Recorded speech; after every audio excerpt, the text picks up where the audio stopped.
Hello everybody, this is GrandOwlGaming here with another video. This time we are going to be talking about the new Steven bomb that had just happened, I want to say maybe a week ago, if we're doing it based off the current time right now. Yeah, about a week ago. So what I'm going to do to avoid it being as long as the Adventure Time video that I made about those 5 episodes, I'm splitting this up into just 2 parts just for the sake of convenience. So here we go.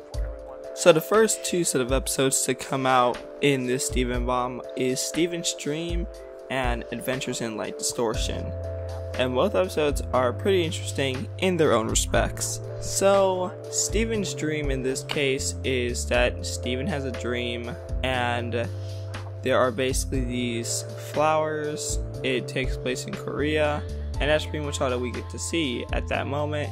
Then he gets awoken by Greg because their movie that they were watching was over, but also because Steven was crying in his sleep and he didn't know why.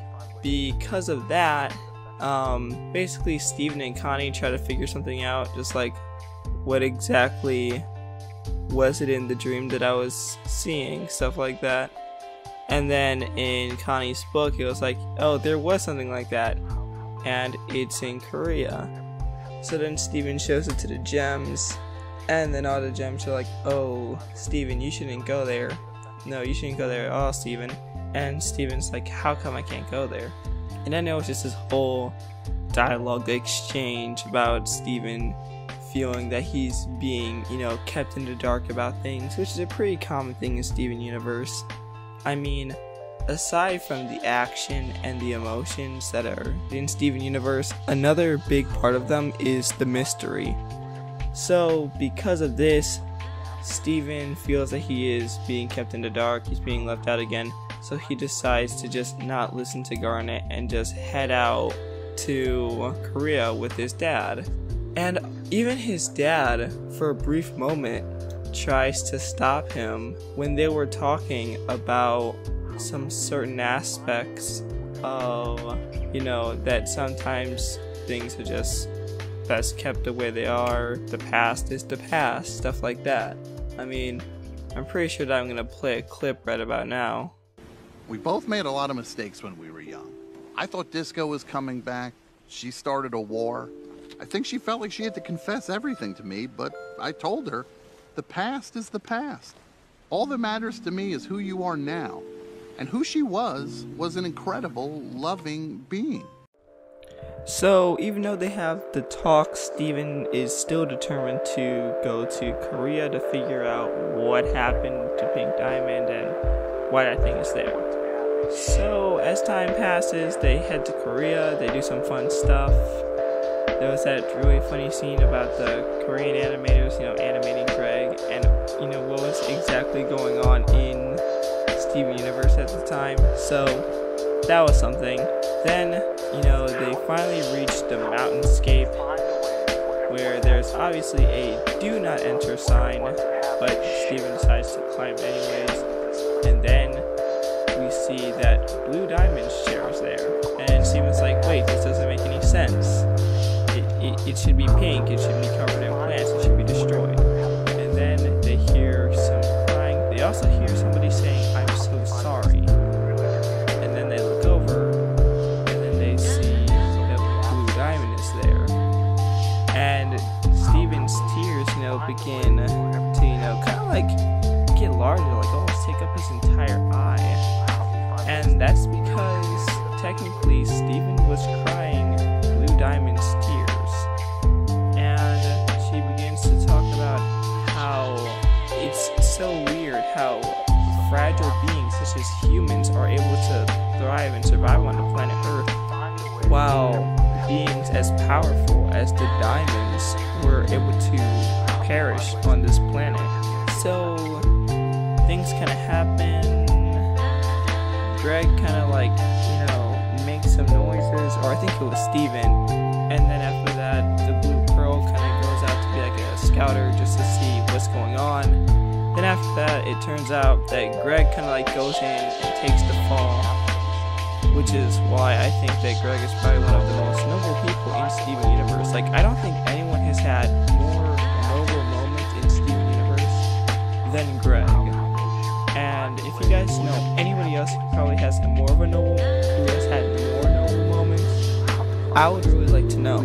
So well, I don't want to say time against the past, because, you know, after that they kind of have this conversation where Greg talks to Blue Diamond about losing people and having to accept that they're not going to come back. It's a pain, it is a suffering that he personally has to deal with every single day just because of how close he was to Rose. And then after that, Blue Diamond was kind of surprised because she didn't know that humans could be capable of feeling pain and suffering. But that's probably because of what happens in the third episode or fourth episode, one of those episodes that I will explain either in this part or in part 2.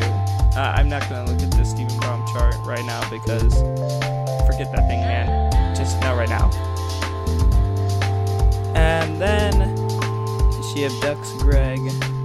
She summons her arm, which is the size of the entire mountainscape. Like, the first arm that came during the invasion was like roughly around the size of Beach City, if not probably just the beach itself.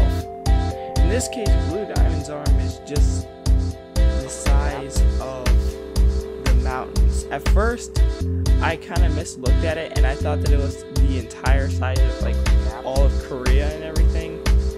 But then I took a second look at the episode and I was just like, nope, it's just the mountains. It's not all of Korea. Because then everybody would have been seeing it.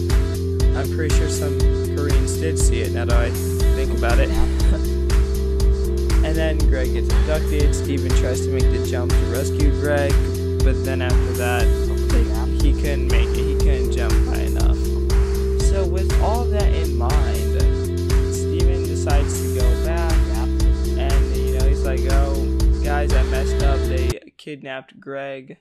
And then after that, you know, that's where it's just like, okay, well, we're going to space to get Greg back, you know. And that kind of is how the first episode ends. Now, before I move on to the second episode, I want to say this right now. The one thing that probably makes Blue Diamond such an interesting character, an interesting villain in this case, would have to be the music that plays along, you know, with her reveal. And it's something that Cartoon Network has gotten very good at.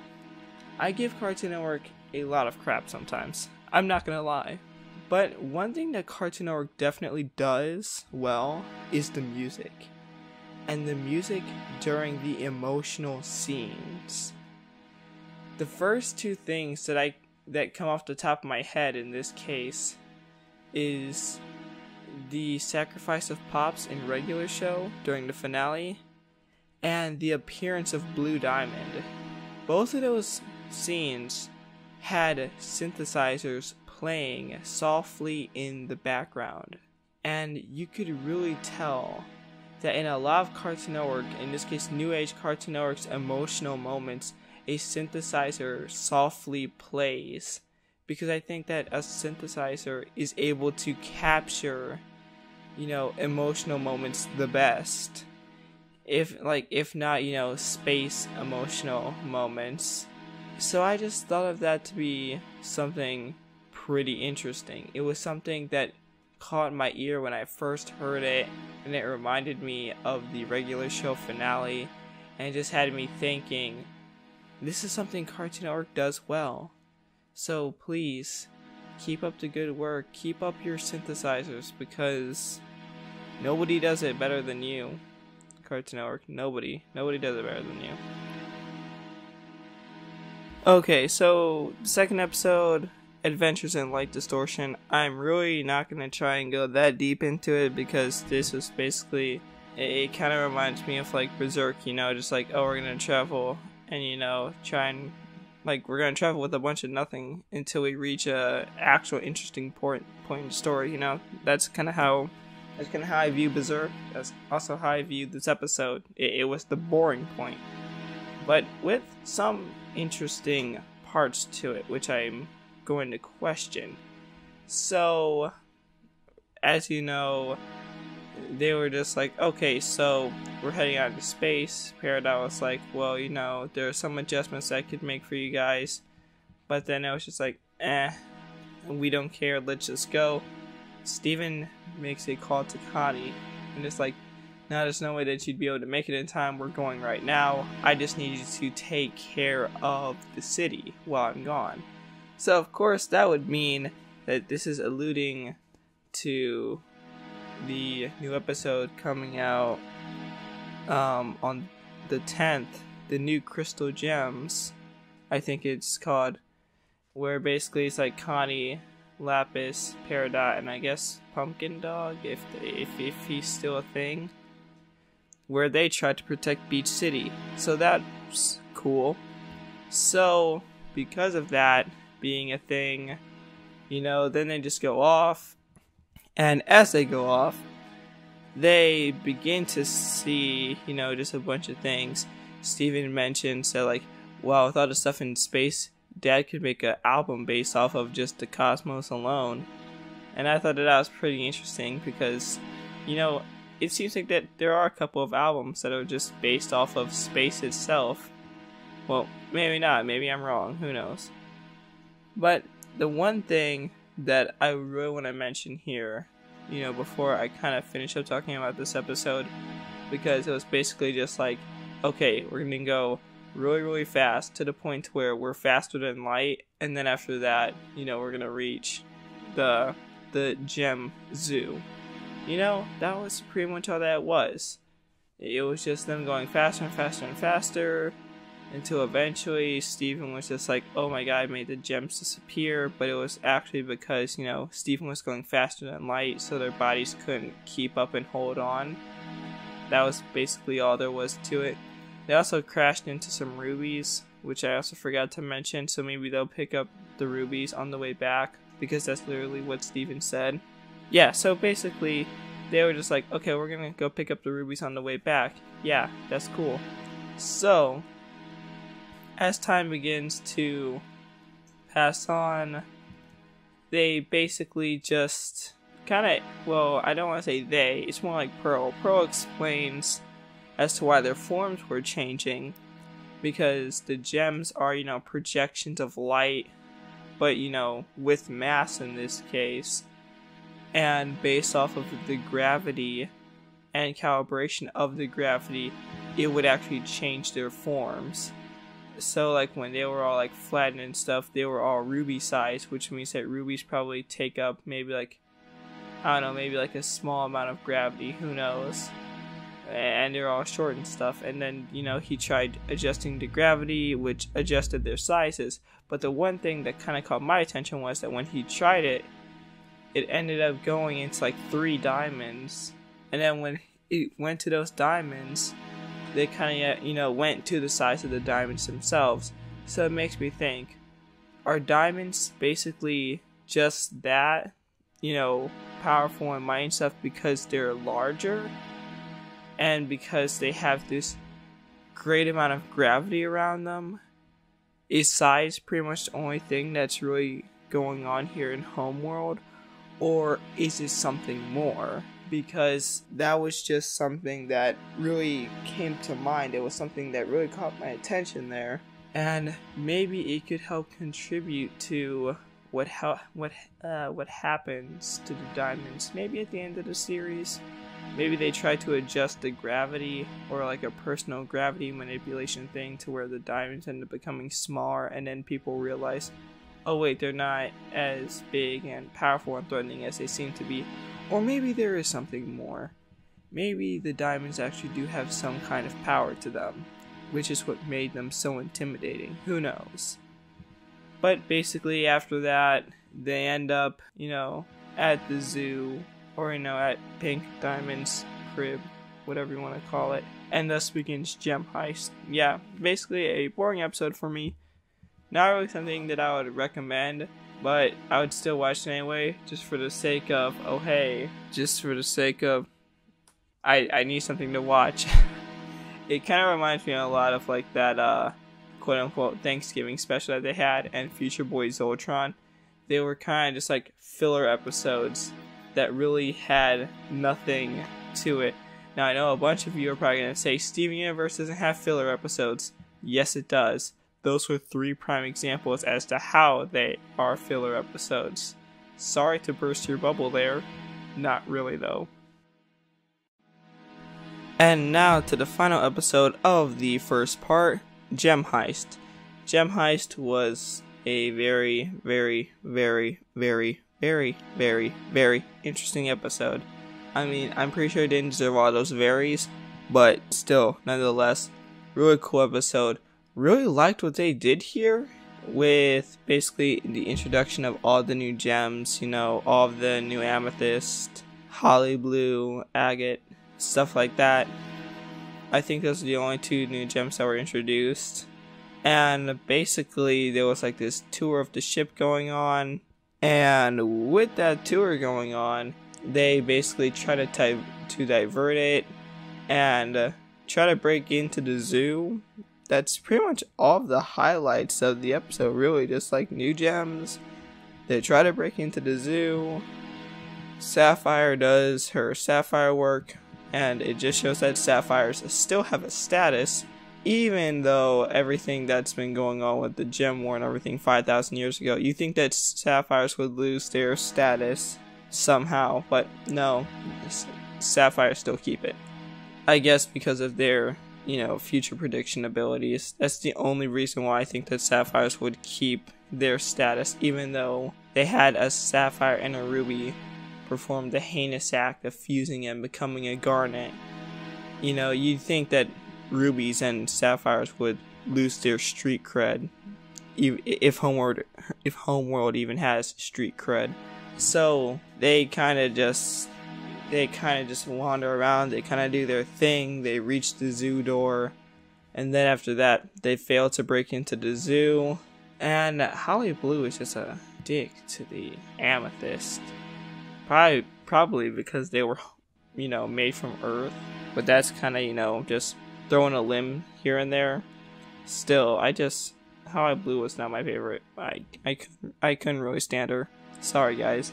But because of that, Holly Blue basically is like, okay, time to throw the human into the zoo, and then Steven gets thrown into the zoo, and then after that they do all these things where they kind of like clean him and freshen him up and give him some clothes, and then after that he ends up getting just like launched into the zoo, and that was basically the end of that episode. So nothing else to be said there. Thank you for listening to part 1 of this 2-part series, which I'm gonna try and get uploaded as soon as possible. If you like what you heard, donate to the Patreon, because money is an essential part of the world. It's needed. I mean, try and name a person that's gone somewhere without money that wasn't humanitarian services or whatever. Exactly, especially for someone like me who's trying to be an author, who's trying to write books, who's trying to make beautiful animation, you know. Money's needed for that. Sorry, guys. But also, it would just help me and my family life. Blah, blah, blah. Stuff like that, you know?